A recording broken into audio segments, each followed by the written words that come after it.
All right, we are warm and cozy once again, and finally off of the mountain from our previous journey this morning, just in time for episode 3. Courtney, Hello. welcome to the show. Hi. It's so good to have you. I can't remember exactly when we connected the first time. It must have been like May. It was in May. It was April or May, sometime around then. And it was just kind of like happenstance. Like we just coincidentally started talking, Yep. and it worked out that we could meet up and do something. And then we met up again in the Tetons later. What was that? August. Yep. And here we are again. You're back in Salt Lake again. I am. So we are happy to have you here and have you on the show.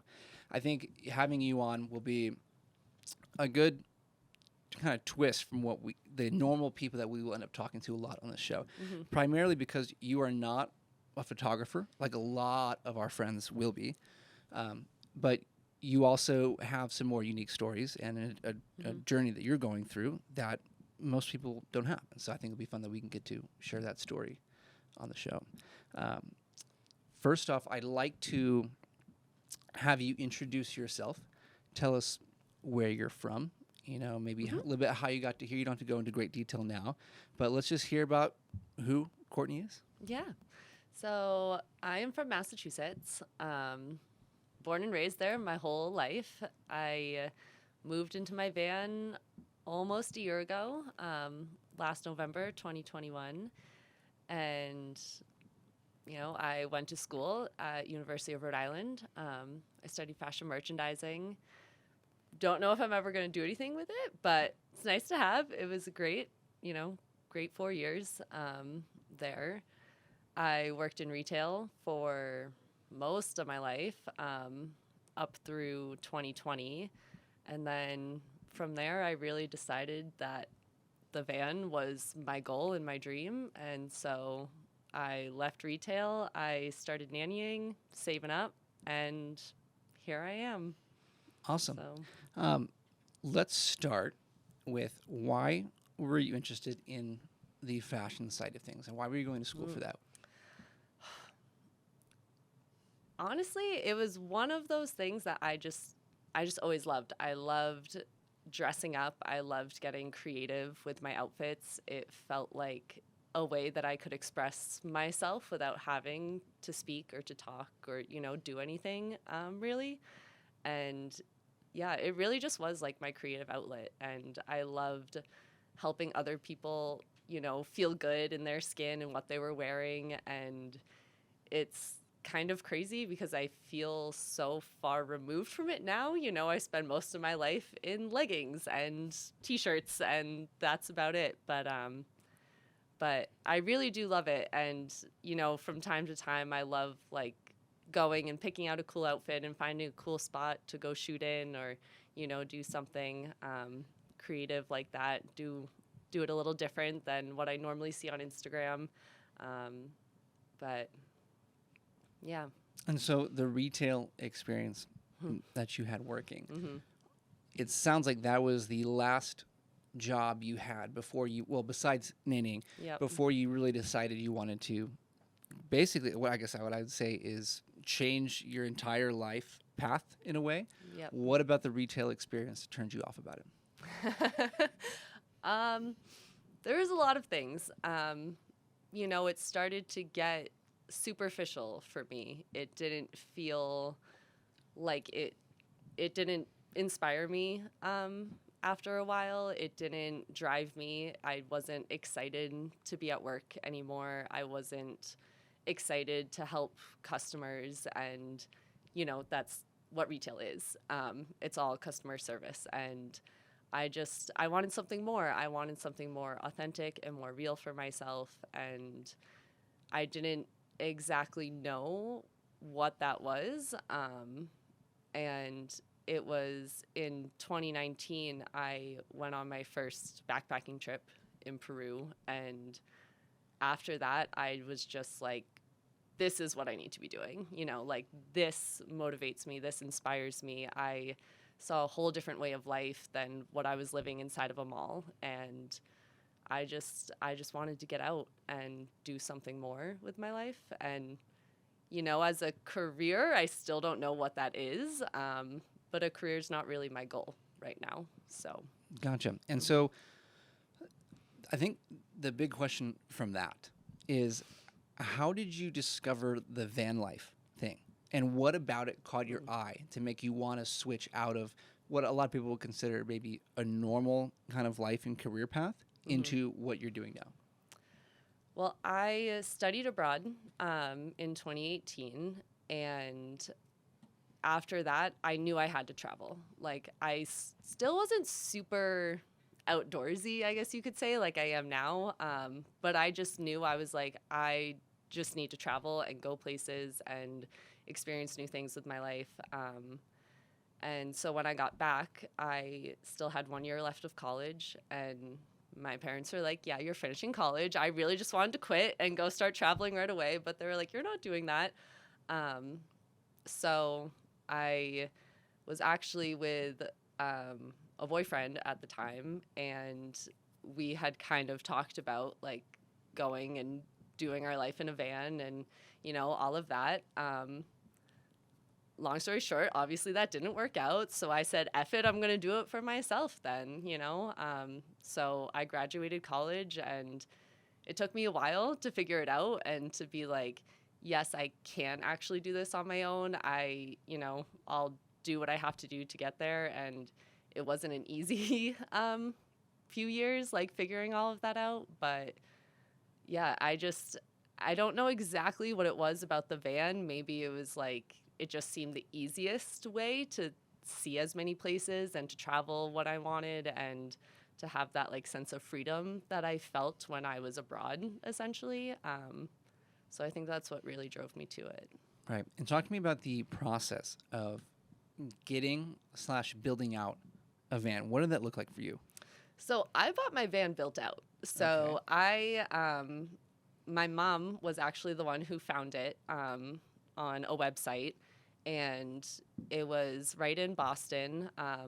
This woman, actually, she was out traveling solo on her own for a few years, and she wanted to downsize her van. So she was from Massachusetts. She came back to Massachusetts, had someone help her build out the van that is now mine. And the person that helped her build it out ended up getting married. They had a baby, and they were like, well, we're not going to be, three of us can't fit in a little van. So they ended up selling it. And it was just kind of like fate, because she was supposed to go back out solo. And, she's a young girl in her 20s, and I'm a young girl in my 20s, and so it just kind of felt like it just all lined up. Yeah, it kind of got passed down from one owner to another with like almost the same purpose at the same stage in life as well. Exactly. Which is pretty cool.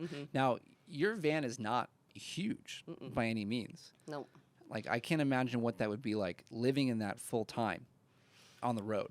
Yeah, it's well, I don't know any different. I don't know what it would be like being in a big Sprinter van or being able to stand up or, I can sit really comfortably in it, and it's great. And I love it. It's home, honestly, like even I've been here the last week staying with a friend, and after like maybe 4 or 5 days, I was like, I kind of want to be back in my van. Like, I don't know, you just miss it after a while, but the space doesn't bother me. The size doesn't bother me. Granted, it's only been 11 months, so we'll see as I continue on. But I think for anyone that lives in a vehicle or a van, like, it's really, really important to get out of it at times, even if it's just for a night. It makes a big difference. And I'm very fortunate to have a lot of friends that I've met along the way that, let me pop in and shower, sleep in a bed or whatever it is. And I think that has really helped me, like, be able to live in a small space like that. But do you spend a lot of time, or at least some time when you're not out hiking or doing anything like that and you're not driving elsewhere, just hanging out outside the van, pop up a chair, a hammock, whatever that is? Sometimes I have a very hard time just sitting still sometimes. So I feel like majority of the time I find myself out hiking, or if I am hanging out by my van, I feel like I'm doing yoga or like doing some sort of movement or activity. But I have been learning and getting better to just chill some days, and finding a nice camp spot out in the middle of nowhere and putting my chair up, reading a book, and that's my day some days. Yeah, and it's lovely. it sounds like a pretty good life. Yeah. It sounds like at least like a good vacation for a lot of people. You said you try to get some yoga practice in once in a while at least. What is that like? Because I know I've seen you do a little bit of that outside as well in whatever place you're in at the time. What is it like doing that outside, and how does that connect you to the outdoors? It's a different experience doing yoga on your own outside. I mean, I'm someone who came from a very much of a studio background where I was just so used to going to the studio all the time and being surrounded by so many other people and, being in a hot room. And some days you're outside and I have like my fleece on and gloves on, and I never pictured myself doing yoga with a fleece and gloves and, like all decked out. But I feel like it has connected me to the earth in a different way. Like I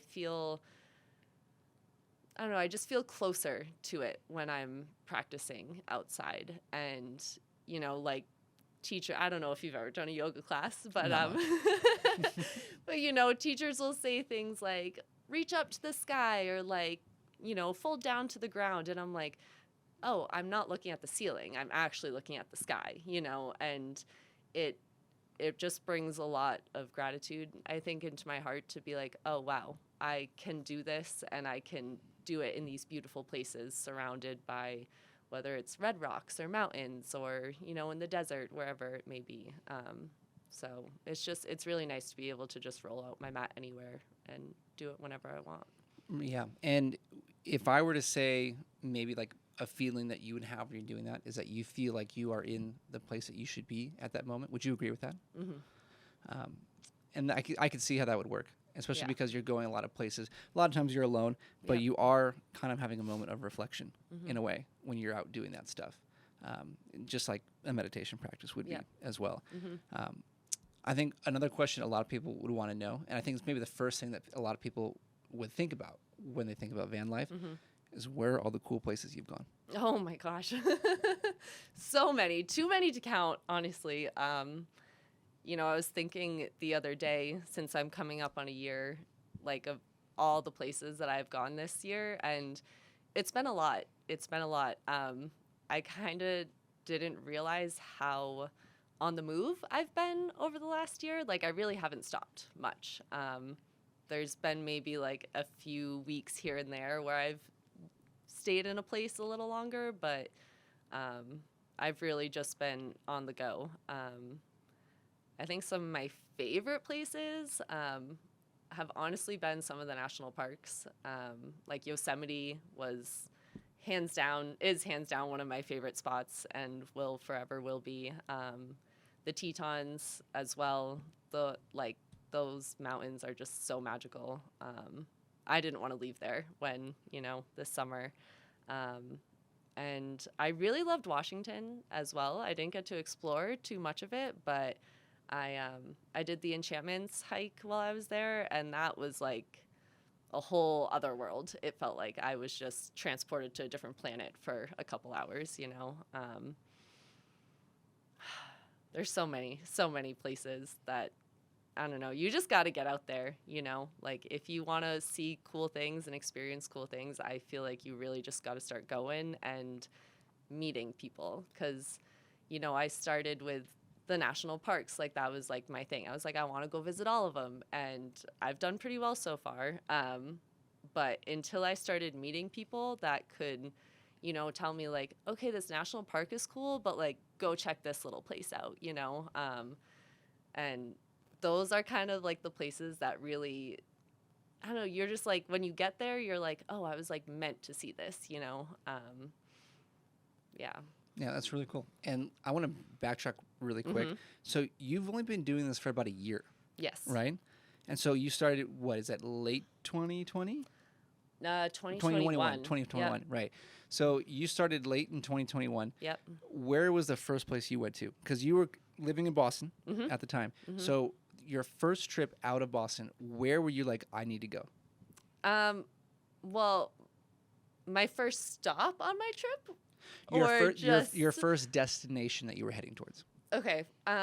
Well, my first destination was actually my friend's house in New Jersey, which was fun. But then after that, I went to Shenandoah National Park, and that was pretty awesome. But my goal was, when I first left Massachusetts, I really wanted to just get to Sedona. I went to Sedona on a trip by myself early 2021 in February, and I just fell in love with it. And I left I was there for maybe 4 days, and I left, and I was crying the whole time, because I was like, I just need to be out here, and I need to be doing, what I want to do. And I was like, the East Coast just isn't it for me anymore. And so I took about 2 or 3 weeks to drive out from Massachusetts to Sedona. But that was like my first big stop, and it felt like a coming home, Yeah, and Sedona is a really cool spot. So I can't blame you for targeting that right away. So you like to go to a lot of the national parks.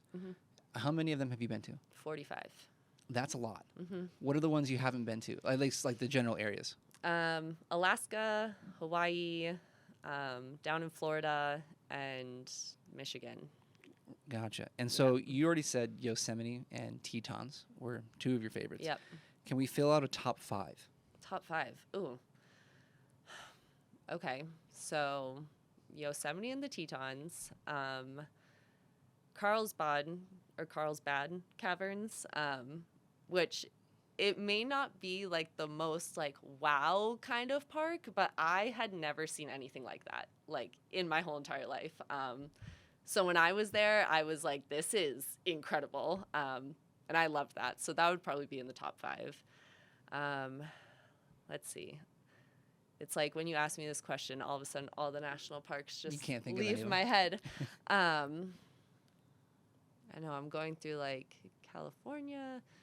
I really loved Arches a lot. I just love that area, like the whole like Moab-y area.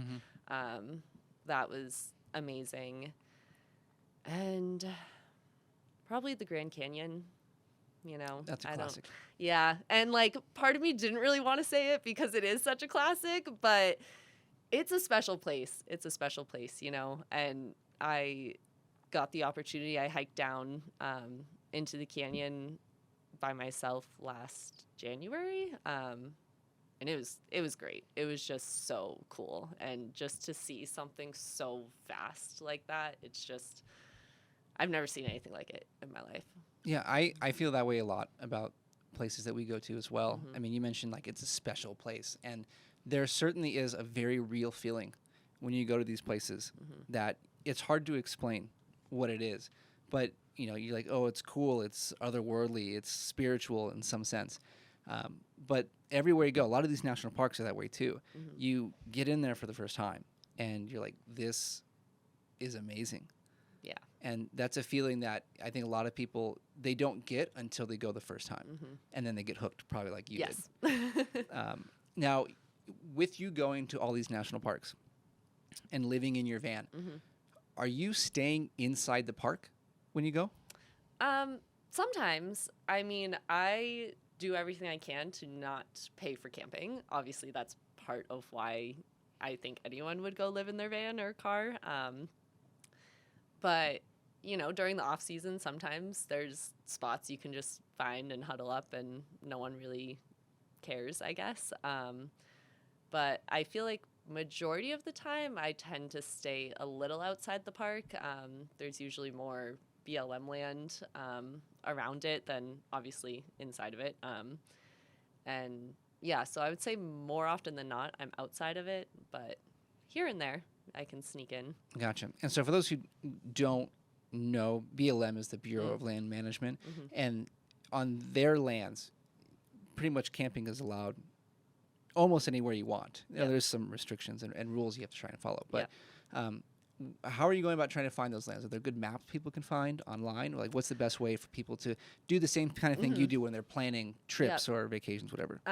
I first of all, Google, I have learned, has every single answer that you could ever need. Maybe not every single answer, but yeah, if you want to find free camping near literally anywhere, just type it into Google. And you'll either have blogs or, it'll bring you to an app or something. I tend to use iOverlander and Free Roam. Those are both apps that I love, and they work really well. And everything that's always been on there has, I don't know, I guess fulfilled its purpose. So that's usually my go-to. Yeah. And being alone out there doing van life, do you ever get worried about the places you're staying? Is there any kind of security issues that you've ever thought about? Honestly, no. I've never really felt unsafe or scared, in terms of being alone and sleeping by myself. I mean, I do think it's important to be very cautious, obviously, and know your surroundings and not just kind of, be whatever. But no, I've never really felt scared or that like something was going to happen. There's maybe been 1 or 2 nights out of the almost year I've been out where I've maybe been like, maybe I'll just move my van a little bit or like, like something, but it's never been that big of an issue. But I think as long as you're aware of, where you're going and what you're doing and who's around, that's the most important thing. And maybe like if you do get a feeling that you should move, be ready and okay to move. Yes. Like don't just sit in that and be scared or Mm-hmm. worried all night. Yeah. Like it's okay to take care of yourself and find Totally. some more comfortable places to be. Mm-hmm. And a lot of it probably also has to do with the people that you know or you might be hanging out with. Because I think it's a really interesting difference between what you do and what we do a lot, because most of the time when we go out, we're with a bigger group, at least 4 or 5 people. And so we're never going out in the middle of the desert alone. Yeah. We always have, a little posse that we're running with. And so that part of it makes the whole camping in strange places a lot more comfortable because you're with other people, but you don't have that. And I know from when we've talked before, you have met tons of people out on the road, whether they're doing van life or people like us. Yep. What is the best way to strike up a conversation with new people? Like in person? Sure. Honestly, I feel like most of the time, I mean, I don't want this to sound weird, but I feel like most of the time, like people come up to me and will be like, oh, I want to see your van. Maybe because it's smaller or whatever. They're just curious about what it looks like. So I feel like if you're out by yourself and you want to just kind of like, spark up a combo, like you could be like, oh, like, are you out here full time? Like, are you just traveling? Like, where are you from? But for the most part, when I'm out, I feel like when you're camping, a lot of people don't intermingle, which I'm fine with. I definitely consider myself more reserved anyways, so I like my space. But when I'm out on the trails, it's so easy to, meet people. And I've, had a 2-second conversation with people on a trail, and then we end up doing the whole hike together. And then we're friends and, we're talking through Instagram or keeping in touch. So I feel like it just kind of happens organically. Like even with you, like I just happened to be in Salt Lake City and I, just happened to DM you. And then we were like, oh, wait, we're both here. Like, let's do something, And I honestly feel like since I like met you in the Bushwhackers, like I've really just kind of started like following a lot of more of those people. And then when I go places, I can reach out and be like, oh, I know you're in Colorado. Like, would you want to meet up while I'm out here, And so Instagram is definitely, I feel like the best way to kind of connect with people when you're by yourself and you're living on the road in places that you don't know anybody. Yeah. Yeah, it's definitely the main tool we use. And Mhm. we've met darn near everyone that we do anything with through Yep. Instagram. Even me and Chandler met through Instagram. Mhm. But it's also like you're saying, if you're following other people, you end up seeing mutual contacts Yep. in places. And even if you've never met, it's a lot less weird and it's less difficult to just randomly reach out to someone to see what they're doing, if you can maybe tag along Yep. and start that relationship Mhm. in a way. In doing so across this last year, have you ever gone back and met up with people that you've met in other places before? Yes. Can you tell me what that experience is like? Have you reached out to them and be like, hey, I want to come back and see you guys? Or did you just randomly meet? Like, what's a good story you have about that? Good story. I feel like, they're like a place like Salt Lake City, for example. Like, I definitely didn't think it was a place I would want to go to. And truth be told, the only reason I came here the first time was because I had to shower. And it was the closest Planet Fitness to where I was. So I was like, okay, I guess I'm going up to Salt Lake City and I'm going to go shower and, I'll figure it out from there. But, if I didn't meet you while I was here, who knows if I would have come back type thing. I definitely feel like there have been people I've met in like random sort of place, that weren't really on my radar that I wouldn't go back to. But now that I know that they're there, I'm like, oh, wait, like I will go back and visit them. But I'm kind of on my second lap, I feel like, around like the West Coast right now. I did so much traveling in the like late winter and early spring last year, and then I was back out east for a bit this summer. So coming all the way back out here at the end of the summer and early fall, I feel like now I'm kind of going and making my rounds again. So I'm just starting to kind of like see my friends again and like reconnect a little bit, which is really fun. But it's also weird, because like I haven't seen some people in like 6 or 8 months, and I'm like, were we really only friends in that one moment? Like, Yeah, like, a lot can change. Yeah, a lot can change in that time. I mean, I don't know what, 4 months in between when we first met and when we did Tetons, but we were like, it was great seeing you again for that first time. We did more hikes up in the Tetons and hung out, but I can definitely see how not having a ton of that time in between when you see people, especially when you're talking about all around the country. I mean, you may not be able to get back to the East Coast very often. And when you're out there, you may not be able to get back to the West Coast. And so there's a ton of people who you were seeing maybe once a year. And a lot can happen within that 1 year. That maybe it changes the relationship, maybe it doesn't, but who knows? Can you now go into a little bit about some of the pros and cons about van life? And let's start with the pros. What are the best parts about van life? The freedom, for sure. Being able to go anywhere, anytime, essentially. I mean, some weather constrictions, for me at least, during the winter. But definitely the freedom is a pro. Getting outside of your comfort zone, for sure, like on every level. I never would picture myself DMing people I don't know and asking them to go on a hike. I just, that is not something I ever pictured myself doing. That is definitely a pro for me. And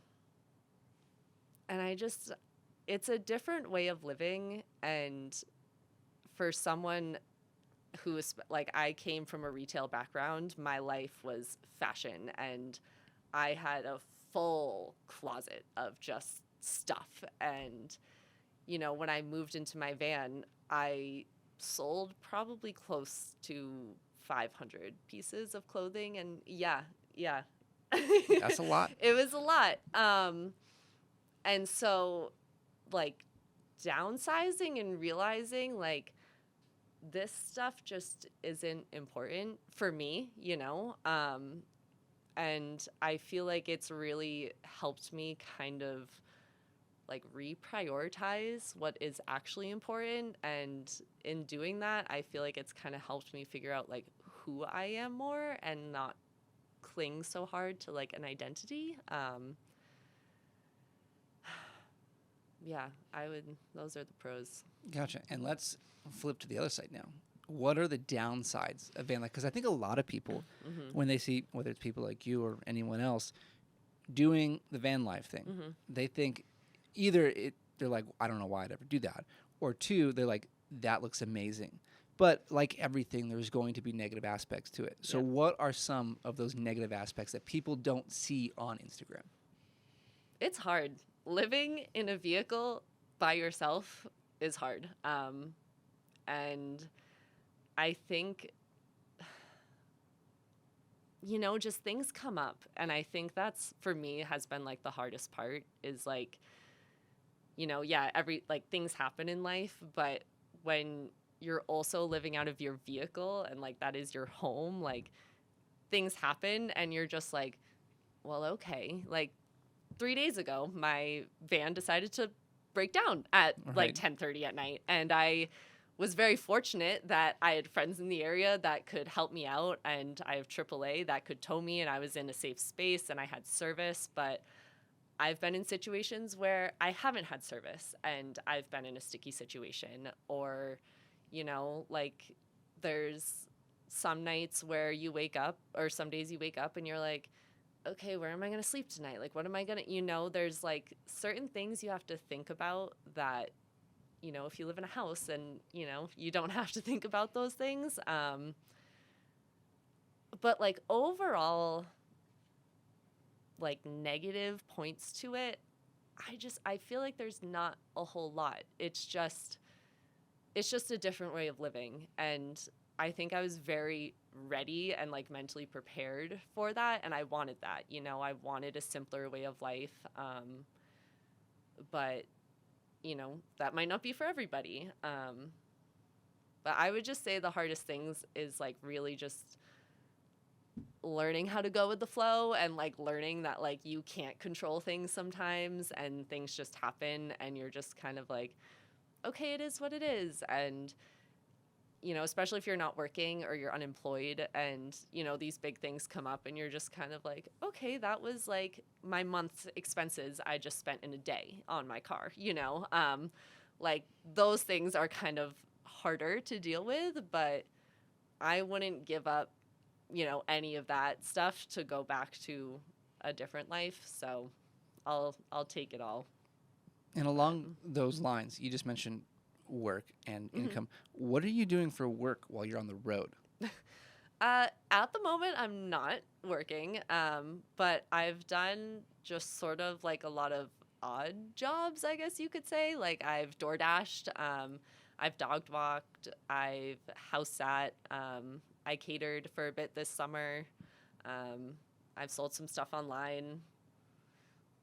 That's it. I didn't really want to be working full time on the road. Like I didn't want a remote job. I couldn't sit in my van on a computer, that's just not what I want to do.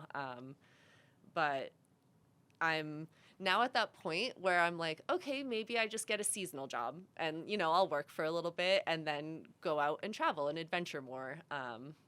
But it's different for everybody. And, so many people are like, you should just be a photographer and do it. But I'm like, I don't know if I want to do that. So, I don't know. I'm just kind of figuring it out right now. And, but I don't have like a full-time job. So that's great. And I think you touched into a little bit there of how I want to segue into the next segment that I want to talk about. And that is, you are not doing this van life thing as a photographer. Like a lot of the other people that we know, you're doing it more so because you just like being outdoors and traveling. And I think that's very fascinating because you're not doing it with a plan, an agenda, trying to make a name for yourself necessarily off something like photography, like a lot of us do. You just want to get out there. Yeah. And so I want to ask you, what is it about the outdoors that attracts you?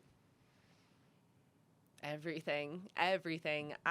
So I mentioned earlier, I went to Peru in 2019, and if anyone listening has been to Peru, I'm sure they would say the same thing, but it is a magical place.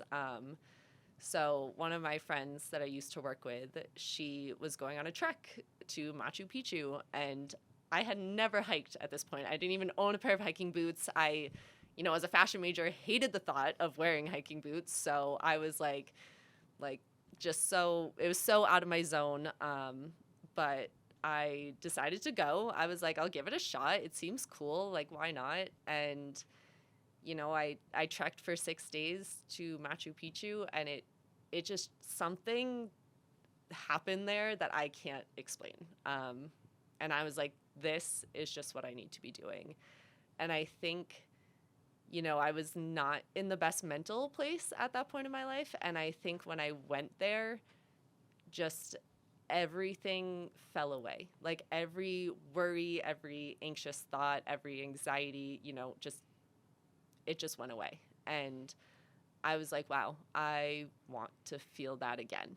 Like I want to feel invincible. I want to feel like I'm on top of the world and nothing else matters. And I just started getting into hiking, and it's not always like that. I'm not going to sit here and pretend like every hike is the best hike ever. And, but I think that's what keeps me going back, is like, it's just the place I can go and just let go of everything. Yeah, and be free, kind of, in a way. Yeah. Now, when you came back from that trip, up until that point, you really didn't care at all for the outdoors. Mm-mm. But when you came back, living in the Northeast, were you suddenly like, wow, there is so much around me that I never realized? Yep.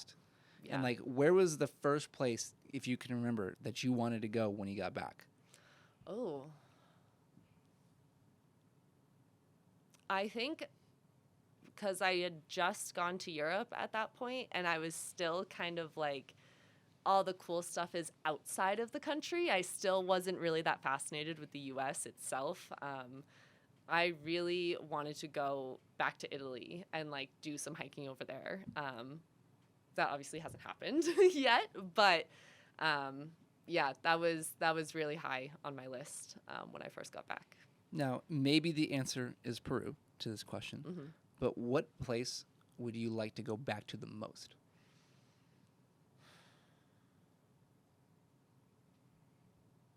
Yeah, probably Peru. Peru. Yeah. Was there a specific thing in Peru that you liked the most, that people should go see in particular? The llamas. Just the llamas in general. No, not a landscape, just the llamas. Machu Picchu was incredible. I mean, if you I feel like if you're gonna go, you gotta trek it. I mean, it was kind of funny because we had just, been in the mountains for 7 days. Like, we're all gross and like walking up, and then there's all these people just taking the bus up.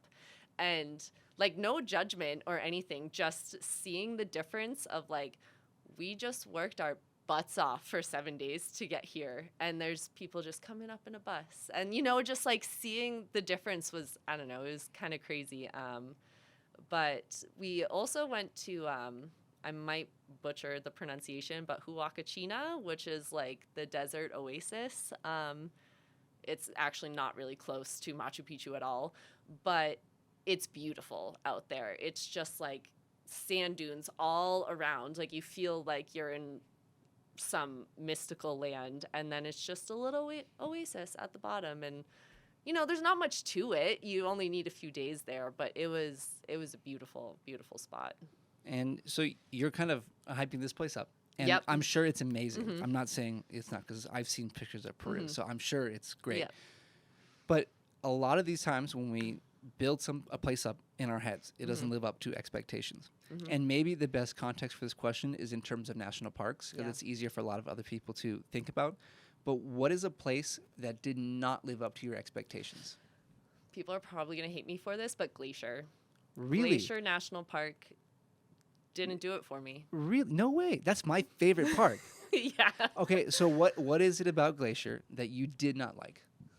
I don't know what it was. I was there shortly after I saw you in the Tetons, and Wasn't there construction there? Like big construction there when you were there? There was, It was but around that time. I it thought. was yes, but it wasn't like it didn't hinder my experience. Okay.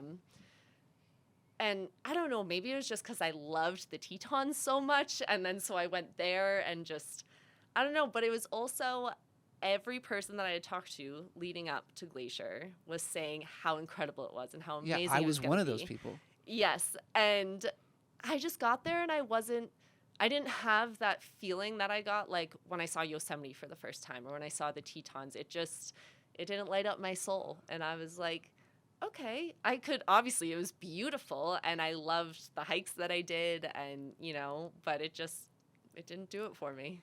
I can't believe that because I was probably telling you how great Glacier was while we were in Tetons. Yep. And Tetons are my number 2 park, and Glacier's my number 1. Mhm. And you go there, and you do not feel the same No. at all. No. I find that amazing. Like, I can't imagine how you could go to somewhere like Glacier and just not. I genuinely thought something was wrong with me. Because so many people were like, "Oh, if you love these places, you're going to love Glacier." And so I was like, "Heck yeah, I'm going to love Glacier." Like I just had it in my head, and then I don't know, I got there and I was like, I would be okay not coming back here, But I do want to go back because I'm hoping that maybe it was just the time of year or whatever space I was in at the time. It just wasn't doing it for me, but That's just hard for me to believe. I know. I mean, I know. So I went there. This was the late summer of 2021, and the weekend I went, it was overcast and rainy and foggy the entire weekend. We had for the 3 days I was there, we had maybe 15 minutes of sunlight. Wow. Like we did not have a great view of anything. Like even up on going to the Sun Road, we could hardly see the other side of the mountains. But I knew that this was the place. Yeah. And so I can't imagine how you go. You have, I'm assuming, at least decent weather. Yeah. And bad. you just don't have that kind of experience. No. That's amazing. Yeah. Did you do a lot of hiking there, at least? I did a good amount. Yeah. Is that a place that you would like to go back to do more hiking? And maybe that would change your mind? I think if I'm going to go back to Glacier, I'd want to go on like a backpacking trip, and like kind of maybe stay more in the backcountry and get that kind of experience from it. Because it was kind of like the same with Yellowstone. Like I got, so many people hyped up Yellowstone and I didn't feel it. I was like, I'm really not impressed with this place. And I think maybe if I experienced it in a different way, like did something a little different while I was there, like immersed myself a bit more into the environment, then maybe I'll have a different feeling for it. See, so there's something I can agree with you on. Because I've been to Yellowstone twice, and it is beautiful, but I think that one, especially like from the road, and even maybe doing a couple hikes, it's hard to really get into. Yeah. I think because it's not like it's not amazing; it's beautiful, but in a way, it's almost, especially like compared to Tetons, which are right next to it. You don't notice it as much as you would Tetons in a way. But I say the same thing about Yellowstone. I think Yellowstone would be amazing if you could take more time and really dive deep into the backcountry of it, especially if you can have like a guide. So you can really see the park for what it is and have that full experience. What is one of the parks that you've been to that you are most dying to go back to in order to do more hiking and exploration of it? Yosemite. Really? Yeah. Like I went there for the first time in March. So a lot of the things were still closed. And then I went back again in maybe like mid-April. And that's when I did Half Dome, which was incredible. But again, I would love to go and like backpack for like a week there or, just do something. I feel like there's so much to explore there. And especially when you go, higher up and in the backcountry, like I couldn't imagine what it would be like. And in backpacking, is that something you would do alone? I want to. So since Peru, I haven't been out backpacking, which I really wanted to do this summer, just time and, everything, it didn't align. But I would totally go out and do it alone. Maybe not for 6 days, at least to start, maybe a night or two. But yeah, I totally would. But you do at least a decent amount of hiking alone, right? Mm-hmm. Now, what is that experience like? Because there's a lot of things that could happen Mm-hmm. on a hike. You could run into weather.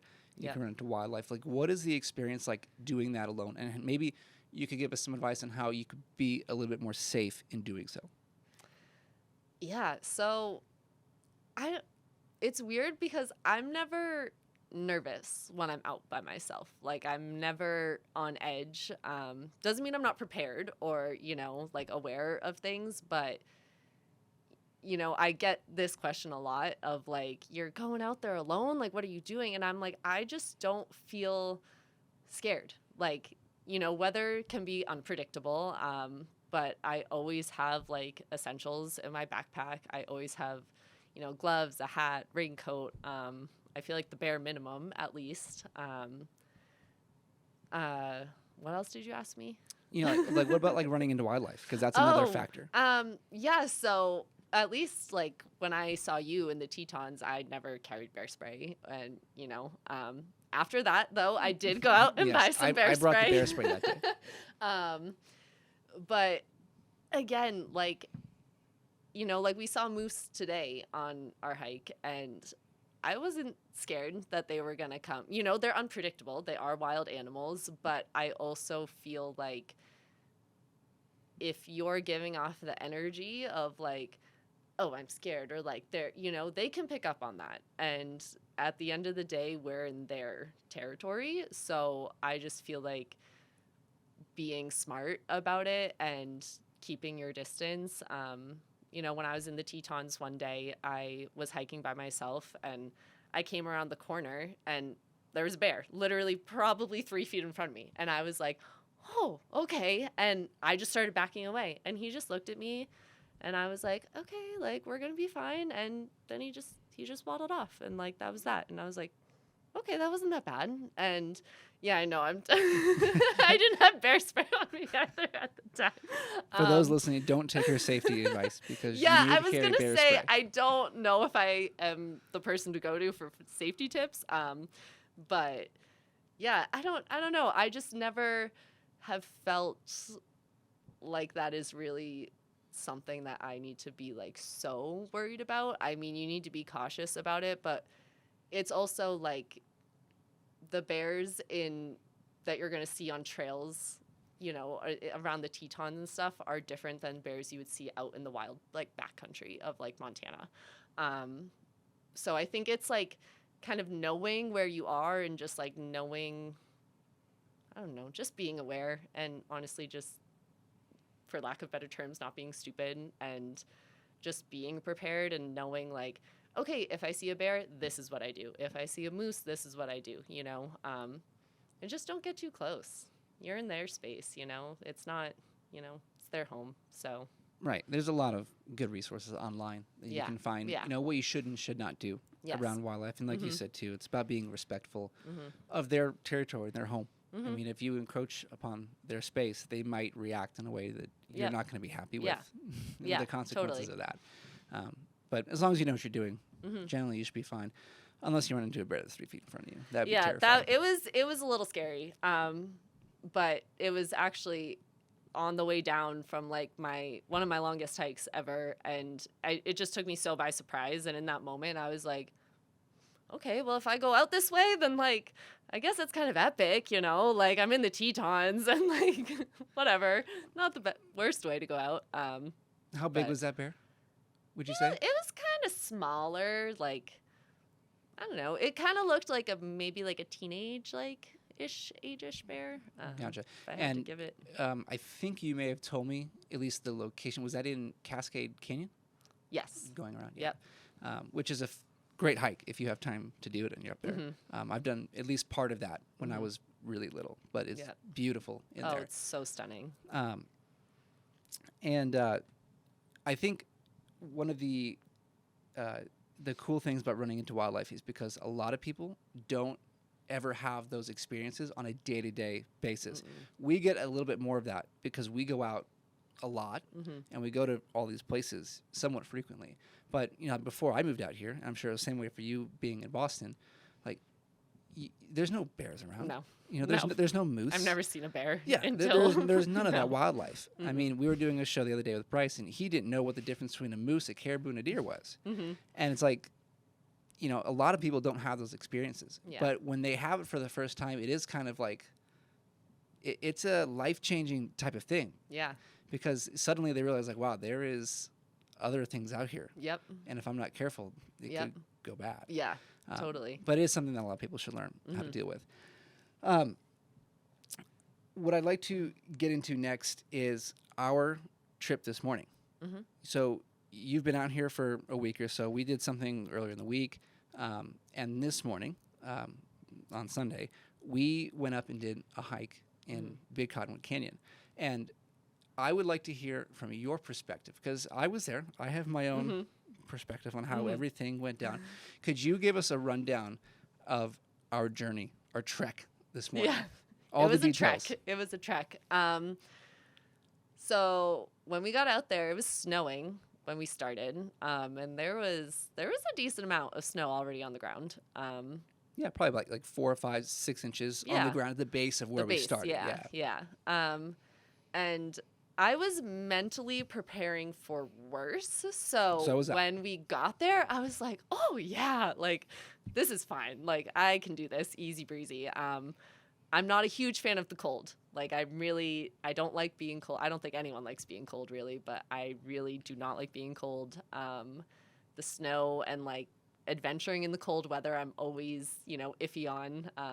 Because once you get cold, sometimes it's hard to warm back up. But no, for the first like 1.5 miles, 2 miles, I was like, okay, like this isn't bad. And then out of nowhere, it just seemed like the snow intensified by like 5. Sure and I was like, oh, okay, so now my boots are soaked, my pants are soaked, I can't feel my toes, but like it's okay, like I was kind of just really excited to get up there and to honestly be doing that, because I don't know, anyone that knows me from back home, like I would not go out and willingly be like, yes, I'm going to go hike while it's snowing in a foot of snow. That's just like not really something I'm used to doing. So for me, it was going out of my comfort zone, and it was doing something that I wouldn't normally do, which for me is always, always makes you feel good. But I loved it. And I feel like, like the clouds were going in and out over the peak this morning, and from a photographer standpoint, I can see how that's frustrating, because we just hiked up for like 3 hours in and out, like trying to like go see this peak and get like some cool shots of it, like first snow of the season. And then we get there and the clouds roll in and the peak is not there and it's freezing, so you don't want to take out your camera or whatever. And I can like see how like that is so frustrating, and sometimes it makes me very thankful that I'm not a photographer necessarily going out for the shots, because you can't always control what it's going to be like. And there's been so many times I've gone on like a sunrise hike and then there's no sunrise, and I'm like, well that was, it is what it is. But yeah, when we got there, it was incredible. And I was like, wow, I kind of can't believe I just hiked for the last 3 hours, like in these conditions. But then I was ready to go down. I was like, okay, I think I'm ready to just get back down and get my hands warm and, be warm and not in these wet clothes anymore. Yeah, it really was incredible. And we really were ready to get down. Yeah. Pretty much right when we got up there because of those conditions. But I will say I do have something about what you just said that I agree with and something I disagree with. Okay. One was those conditions were amazing to shoot in. But two, there definitely are times where it is way too cold to get your camera, because I was that way this morning, and I passed up what would have been a phenomenal shot because I simply just did not have it in my body to take that camera out again. But I think what you just said there too about setting your expectations for what you're getting into, Mm-hmm. because I was going up there hoping that I could get a great shot, but when I was up there and my hands were freezing and my fingers were basically falling off, Mm-hmm. um, I suddenly became okay with not getting the shot Mm-hmm. and just being happy that I was there. And I think what you alluded to is that same feeling. It's Mm-hmm. knowing when you're going and doing something like that, it really is primarily about enjoying that experience. And anything on top of that is simply Yeah. a bonus. For sure. Now, I do also notice that you left something major out about our journey this morning. Oh, Particularly the moose? the moose that we ran into. Can you Yes. tell us about that experience and what it was like to suddenly come upon them? Yeah, no, that was really cool. I mean, I didn't even notice it until Kai was like, "Oh, there's a moose right there," and we're all like, "Oh, okay, there's a moose right there." It's like 15 feet from us. Yeah, if that, and then all of a sudden we all like look over and we're like, "Oh wait, there's another moose right there," and then Kai's getting all close to him and he's like, "Oh, there's a third moose right here," and we're like, "Oh my gosh!" Like, okay, The moose are multiplying. yeah, seriously. No, that was really cool. That was really cool. And, that first one was blocking the trail for a few moments. And it was kind of like what I was saying before. It was like one of those things like, we're in their territory right now, And so we're just going to stand here and watch. And if he moves, which obviously we hope that he does because we want to continue up, great. And if he doesn't, I guess we just have to stand here and wait, Like, it was a really cool experience, just to kind of, I feel like seeing animals out in the wild like that and just seeing them in their natural way and their natural habitat and it was interesting that they weren't bothered by us. Like we weren't being super loud, obviously, but we were talking Yeah, and they could probably hear us coming. Yeah, and and they just weren't bothered. They were like, okay, they're doing their thing. We're going to stay over here and do our thing. Like, let's just, kind of keep the distance and that's it. I think it really gets back to what we talked a little bit about earlier, and that's being respectful. Mm-hmm. We obviously were not paying close enough attention to see the moose in the middle of the trail Mm-hmm. as we're going up.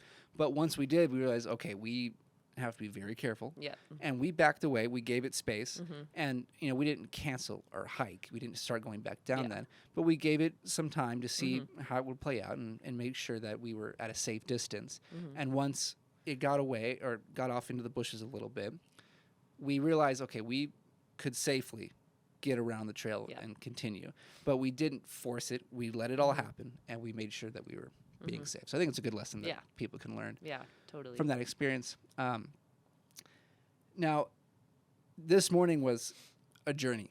I mean, it was a journey and a half. Yeah. It was something else. And when I initially invited you Mm-hmm. to come do that with us, I think I just told you, hey, we're going to do sunrise. Mm-hmm. There may be snow. And for those who don't know, this was literally the first snow of the year. Like, it snowed Saturday night, Mm-hmm. maybe like a foot up in the mountains. And we had more this morning. And there was no one out there. We were the first ones to be on this trail in the snow, which was a great experience. But I invited you out there basically knowing you were going to say yes. Mm-hmm. Like, there was no doubt in my mind that you were ever going to say, nah, Yeah. I don't think so. Yeah. Like, I knew you were coming. Mm-hmm. What about that whole experience, the opportunity to have that? Like, why did I know you would say yes? Because I'm me. I mean, I'm not going to say no to an adventure, And I mean, I like to think that I do, like, I push myself out of my comfort zone for sure. But when other people, like, are going to put an offer on the table like that, like, I'm not going to say no. And I don't know. I love hiking by myself, but up until this year, like, I haven't really hiked in like groups and stuff like that. And it's been really nice hiking with other people, sometimes. And like, it's different. It's way different hiking solo than it is hiking in a group, for so many reasons. And it was a great experience. And I felt very like welcomed and very like, I mean, I've said it 5 million times, but just like push past my comfort zone and, you know, and I don't know if anyone in the group knew that, like, going into it, but I was like, this is new for me and this is different. But I'm not going to say no, you know, I'm not going to say no to a new adventure and a new experience. And it was really cool. Well, hiking in the snow, at least like that, is probably a new experience for a lot of people. Yeah. Most time you go, the snow's gonna be packed down. It's a little easier, but we were really trudging through. And that was quite something. Well, I think that is a great place to finish today. I mean, we were very happy that we could have you here in Salt Lake and have you on the hike with us this morning. Thank you. You're always a welcome guest here in Salt Lake. But before we end, I want to ask you a question that I think could maybe help people understand what van life at least does for people, and if not, maybe what it could do for them if they think it's the right thing that they should get into. And that question is, in what way has van life changed your life the most? I think it's just shown me what I'm capable of. It has put me in positions that I never thought that I would be in, that I never thought that I would have to, you know, sit there and figure out a solution to a problem. But I don't think it's necessarily the van. I think it's the traveling, you know, and for people out there that like just want to travel or be a nomad in whatever way that looks like, I honestly think it's the best thing you could do for yourself. Even if you do work a 9-to-5 job and you travel once a year, you know, like it's just getting out of your comfort zone and getting, I don't know, just seeing new things and experiencing yourself in a different way. Yeah, I never thought that I would be doing half of the things I'm doing right now if it weren't for me deciding to go and live in a van. So just, I've seen myself in a new light and in new ways over this past year. And I'm just kind of like, damn, what else can I do? You know, it's really eye-opening. And I feel like until we go out of our comfort zone, we like don't really realize like what we're capable of or who we could meet or connect with and what we can do. And yeah, that's been the best part for me. That's amazing. And we're very happy for you, Courtney. We're very happy that you are part of our Bushwhacker family. I'm happy to be here. Where can people connect with you, and what kind of plans do you have coming up here in the near future? I am on mostly just Instagram. It's just my name, Courtney Heseltine. I'm also on TikTok, sort of, kind of. So if you want to follow me on there too, you can go for it. I definitely don't post as much on there. And I am looking for a spot to just kind of cozy up for the winter. I'm thinking down in Arizona, hopefully. But, you know, I kind of go with the flow for the most part and figure things out very last minute. So it could change, you know, from now until next week even. So we'll see. But definitely somewhere south and a little bit warmer. Well, after being in the snow all morning and into the early afternoon, the beach also would sound really nice right now. It would. Well, thank you so much, Courtney, for coming on. Thanks for having me. And for everyone listening at home, you can find this show on YouTube at our channel, Bushwhackers. You can also find this on Spotify and Apple Podcasts for audio-only listeners at Bush Talk. So, Courtney, thank you so much. It's tradition that we cheers the pink juice at the very end. You saved just a little bit. Right.